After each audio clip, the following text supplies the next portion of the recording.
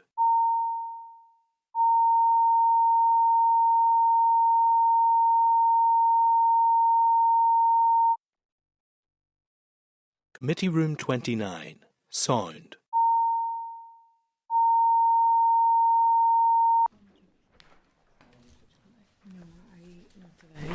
We paused at... Yeah, probably, I think. Do we have our two motion for Monday? We have. That won't mean anything. Item 11, clause 9. Item 11, Yep. clause 9. Yep. We paused and we are going to recommence an open session with item 14. Yep. Okay, let me know when we're back in broadcasting, please. You're open? Okay, thank you, members. So we're now back in open session, and just to note that we have paused our consideration at item 11, clause 9, which we will return to next week, and we will now revert to or go forward to agenda item 14 in the forward work programme. So a copy of the forward work programme is contained at page 463. Do members have any comments, or are you content to note the forward work programme? Content, thank you. Agenda item 15, any other business, members? Yeah, go ahead, Pam. Yeah, Chair, thank you. And I'd indicated at an earlier time that I would like to ask if we could potentially schedule in a briefing around the Northern Ireland Housing Executive succession to tenancy policy. I'm sure we've all had lots of communications with constituents over these matters over the years. I just think it'd be a really good one to delve into a bit more, given the challenges there are around that. In person? Yeah. That would be preferable if the committee come on. I understand we are under lots of pressure and will continue to be, but I think it's a very worthwhile briefing to have. Okay, yeah. Members agreed? Agreed, yeah. Kelly? No. No. Moving on to agenda item 16, date, time and location of the next meeting. Our next meeting will be at 10 a.m. on Thursday, 22nd of January 2026 in room 29 here in Parliament Buildings. Thank you, members. The meeting is now adjourned. Committee Room 29, Sound.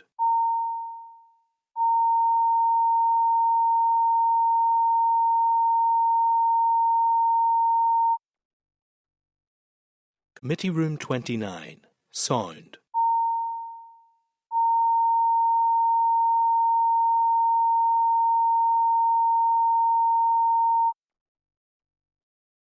Committee Room 29, Sound.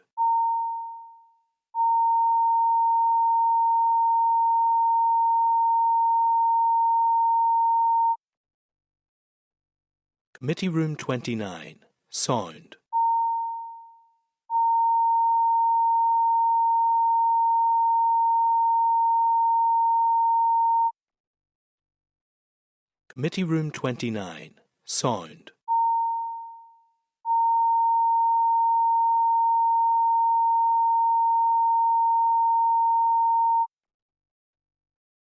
Committee Room 29, Sound.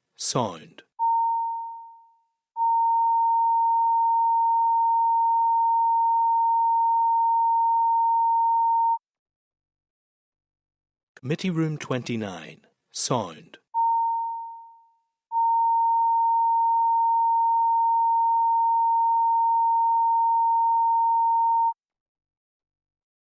Committee Room 29, Sound. Committee Room 29, Sound.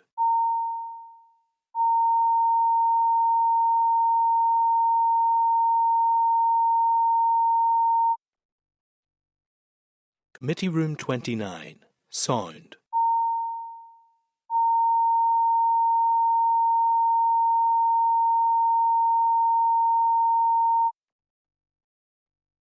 Committee Room 29, Sound.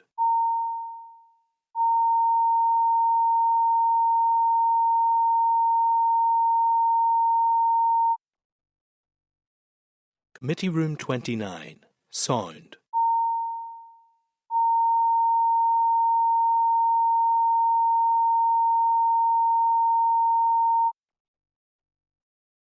Committee Room 29. Sound.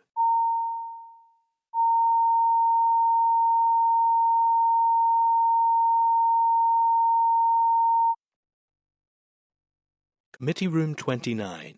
Sound.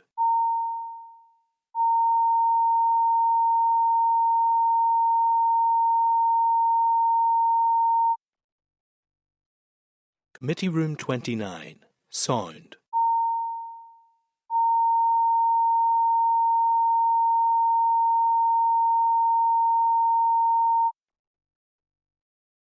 Committee Room 29. Sound.